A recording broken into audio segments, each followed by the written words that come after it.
Cizre Botan'ın bu barış iklimine rağmen bir seneyi aşkın bir süredir bütün kamuoyunun da yakından takip ettiği üzere bir süreç devam ediyor. Belli bölgelerde bu konuya ilişkin olarak iyimser açıklamaların yanına kamuoyuna, topluma, halka da yansımalarını hissedebiliyoruz en azından, ama Cizre Botan hattında ısrarlı bir şekilde bu politikaların devam ettirilmesini neye bağlıyorsunuz? Tarihsel geçmişiyle de bağlantılandırarak biraz değerlendirirseniz giriş olarak girişte seviniriz. Söz size vereyim değerli İlmaz. Evet, ya böyle tabii barış ve demokratik toplum sürecinin geçen 2024 tarihi itibariyle başlatılması bir bütünen Türkiye halklarında bir sevinç uyandırdı. Ciddi bir umut hasıl oldu. Yani onu özellikle belirtmek gerekir. Bir bütünen bu kurumların söylemlerine de yansıdı. Bireylerin söylemlerine de yansıdı. Aslında bu bir yani olması gereken süreçti. Kürt sorununun demokratik bir şekilde, eşit bir şekilde Kürt halkının Türkiye'de tüm varlığıyla yaşayabilmesinin en bariz göstergelerinden bir tanesi olması gerekir bu süreç.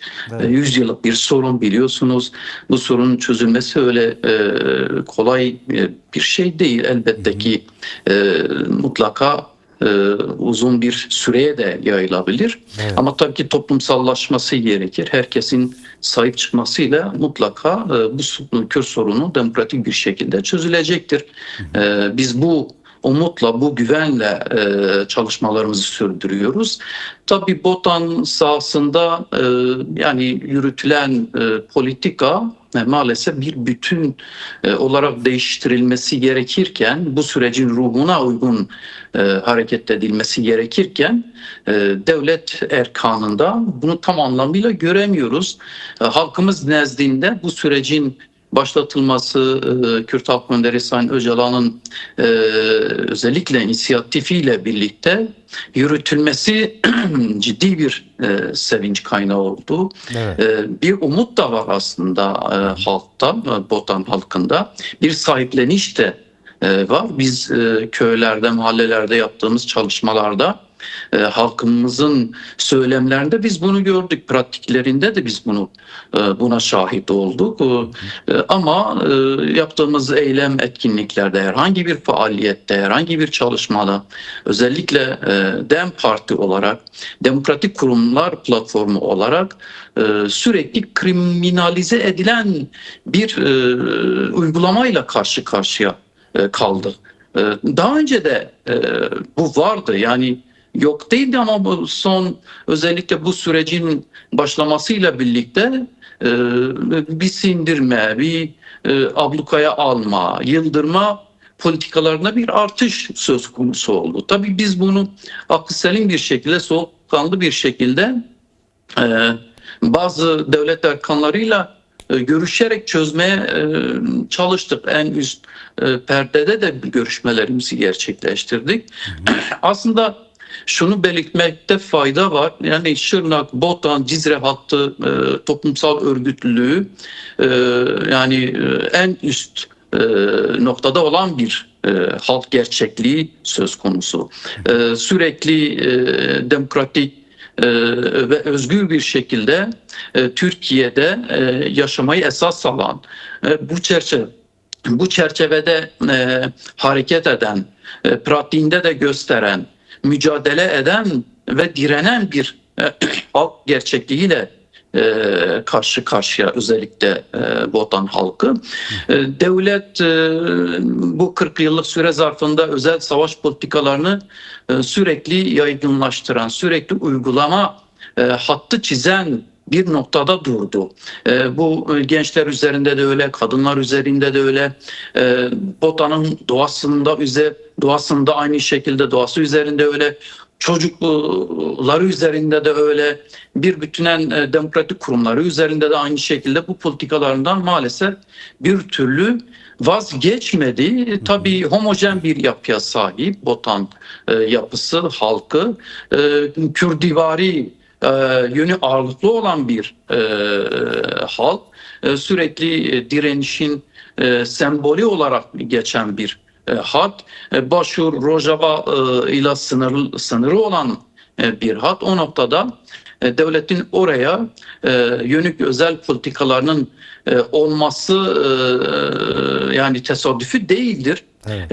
Mevcut şu an yürütülen süreç genelinde Türkiye'nin tüm sahalarında ne kadar işte parlamento çatısı altında bazı partiler tarafından karşı çıkılıyorsa, bazı sivil toplum örgütleri, kişiler nezdinde karşı çıkılıyorsa, tabii ki bu yerelde de aynı şekilde karşı çıkan, özellikle Sayın Öcalan'ın da bahsettiği gibi norm dışı kesimin olduğunun bir göstergesidir aslında.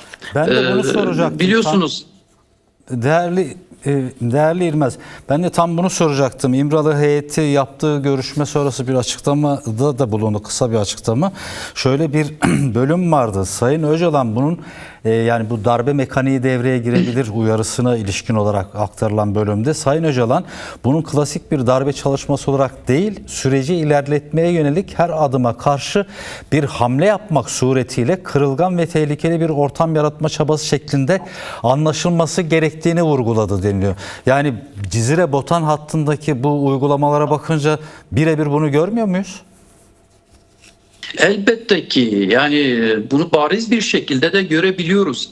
Eğer tüm eylem etkinliklerimiz kriminalize edilmeye çalışılıyorsa, legal dışında illegalite çalışmalar olarak yansıtılıyorsa, elbette ki bu sürece karşı çıkan norm dışı Evet. kesimlerin olduğunun bir göstergesidir de aslında. En basitinden 25 Kasım'da kadına yönelik şiddetle mücadele günü için gerçekleştirilmesi gereken bir yürüyüşe maalesef izin verilmedi. Basın açıklamasına izin verilmedi. Türkiye'nin her yerinde, Kürdistan her yerinde yapılmış olmasına rağmen, ama Botan'da buna izin verilmedi. Bazı eylem etkinliklerimizde yüzlerce çevik kuvvetin dışında özel harekat ekiplerinin dahi getirildiğine şahit olduk. O özel harekat ekiplerinin keskin nişancılarının binalarının üstüne dahi yerleştirildiğine şahit olduk. Bununla birlikte en çok dile getirdiğimiz şeylerden bir tanesi yaz hakkı. Yani şimdi bir sürecin içerisindeyiz. Barış diyoruz, demokratikleşme diyoruz, eşitlik diyoruz, refah diyoruz. Artık eski devlet politikalarının terk edilmesi gerektiğinden bahsediyoruz.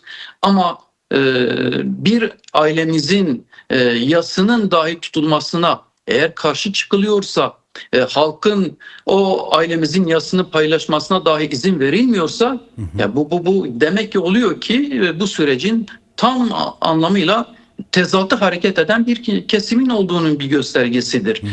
Seçilmişlerine karşı gerçekleştirilen uygulamalar o halkın aslında iradesinin tam anlamıyla tanınmadığının bir göstergesidir.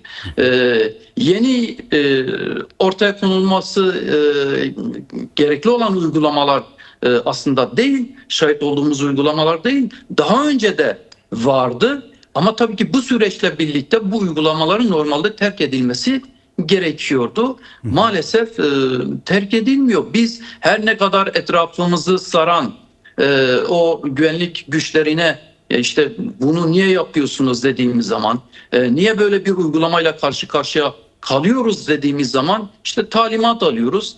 Talimat çerçevesinde hareket ediyoruz. Tamam da kimden alıyorsun bu talimatı? İl Emniyetinden mi? Valiliğinden mi? İçişleri Bakanlığından mı? Yani devlet erkanının hangi kesiminden bu talimatı alıyorsun?